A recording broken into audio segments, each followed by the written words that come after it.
and government from the same party. 1 year and the country is bankrupt. So this idea that if necessarily put the president from a party and the same party forming government does not always work. I think it's having the right policies and the right people that can actually make it work. So we will work with the elected president. Thank you. Sorry, Iran, I have a question for you. Actually, this is nothing new to you. You have been supportive and you have been working with all of us in this space. As you said, female labor force participation is a dismal 33% despite our efforts. At the same time, there's also a vibrant women entrepreneur community in this country at micro and SME level. However, both of us being bankers, we know the collateral-based lending system and the disincentives and the inertia women face in getting into business and driving business. So we need to do much more work, and we are counting on you.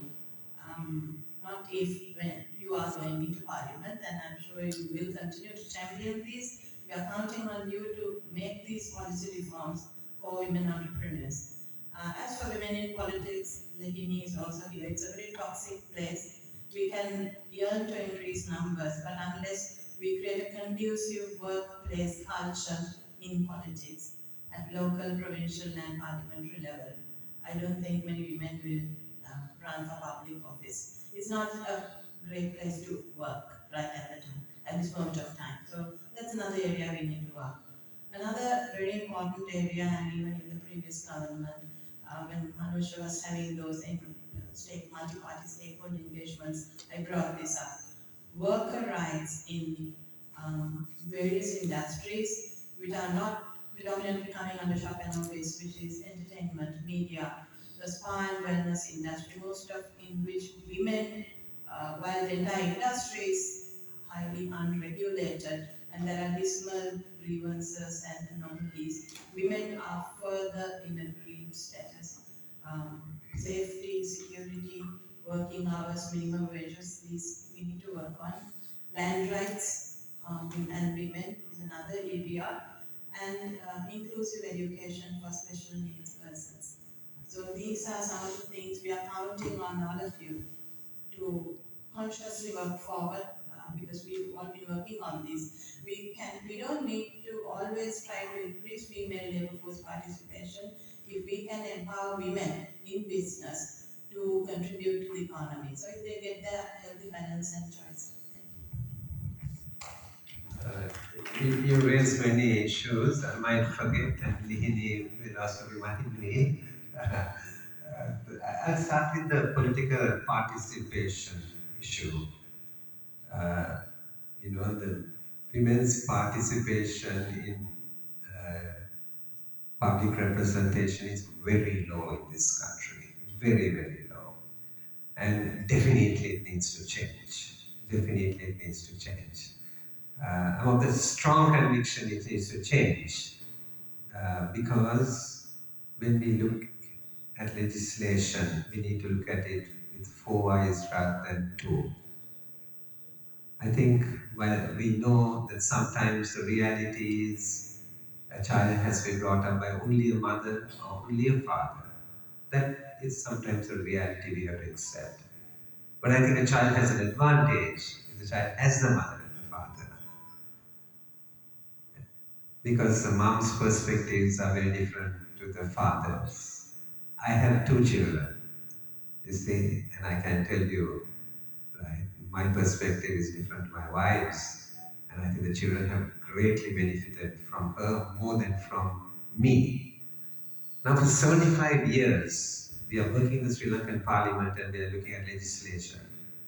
And we look at this legislation only with male eyes and not through female eyes.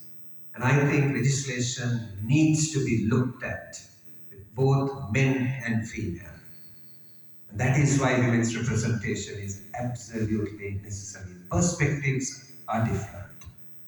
Now, if it changes naturally and we can get a fair share parliament we only got 5%. And women are about 52% in the country, in the population. To get it up, it's not happening. And it's not happening for some of the reasons you stated. One is historically, we're coming from conflict, historically, and that's why women kept away. And then it's not happening because the environment you referred to is not conducive for women to come in. Now this is a two-edged sword, I can say. The men are not going to change it. So, I know every man will not agree with me, but they're not going to change it. I'm generalizing here. So sometimes you have to get into it to change it. So I understand the difficulties and the problems and everything. So I go for option 2. Option 2 is to begin with, to make the change, have a quota. So we had that for local government as a quota, and we have 25% women in local government. I am a strong advocate that in Parliament also, we should have a minimum of 25%. Some male colleagues of mine, MPs, once came to me listening to my arguments and said, Iran, just look at the past, 4 years, what a mess these women have made in local government. So I told them, yes, they are new. There's a learning curve. It takes time. But I would like to know from you what a mess the men have made in 74 years. He kept silent. I'm not fighting, I'm just driving a point home. Right? So women are needed. It may not be conducive, but we need to at least the option. I think to preserve the dignity of women, once we have got that initially, it will grow automatically. We can even remove the quota in 20 years, so there are no quotas. It just happens automatically. But that's on women's representation. Your other questions were on women and SMEs and participation.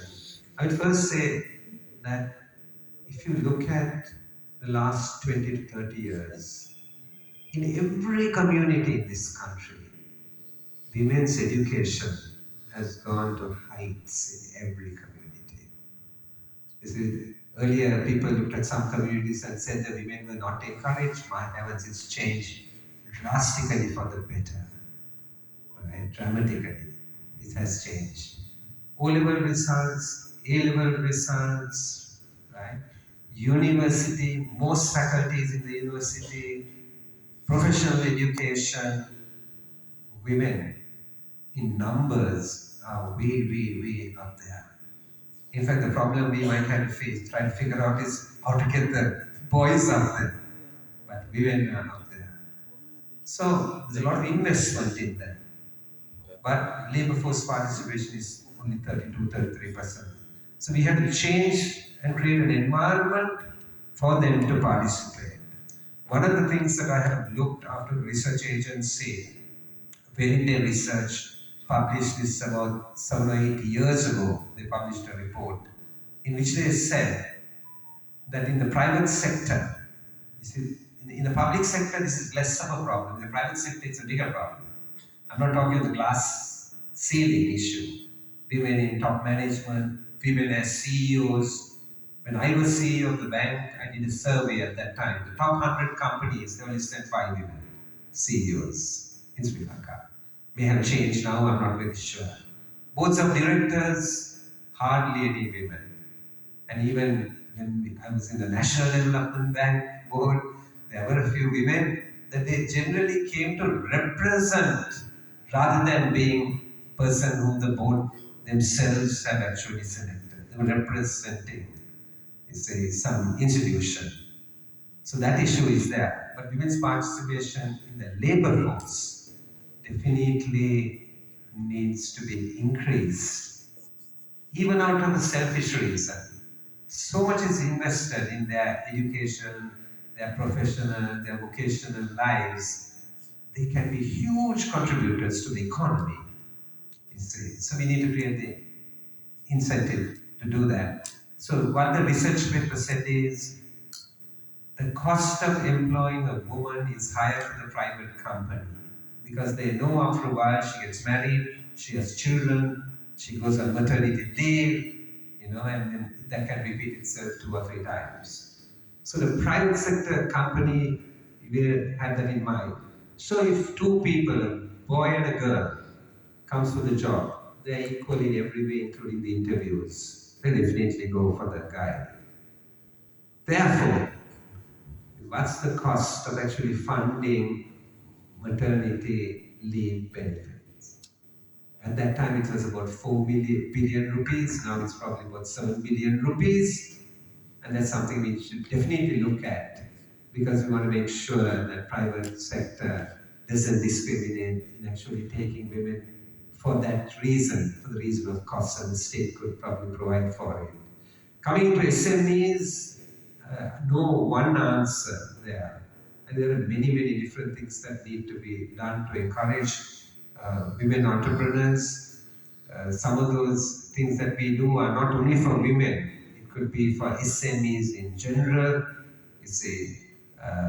And a lot needs to be done there, from availability of capital, availability of infrastructure. Particularly, there are lots of younger people, bright ideas, creativity, but they can't basically put their creativity into use. The 2 big obstacles generally are capital and infrastructure. As Sri Lanka doesn't have a lot of angel funds and capital and so forth. And because at the beginning, bank funding is going to be less. So therefore they will need some capital. Infrastructure, plug and play situations with like information technology, things like that. So a lot can be done.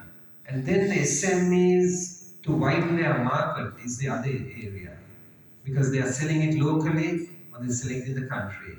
But to find markets overseas for them to sell. That's also an area in which the government will have to provide some assistance. Because if you're an SME, for a big company, it's different. You know how to figure out your market, access your market. If you're an SME, you can't afford to do that and you won't know how to do it. That's where some government intervention is needed. So your SME question, there's no one answer. It's a very, very wide question. I hope I covered at least some of the things that you raised. Yes, please. Also, one other thing is how the state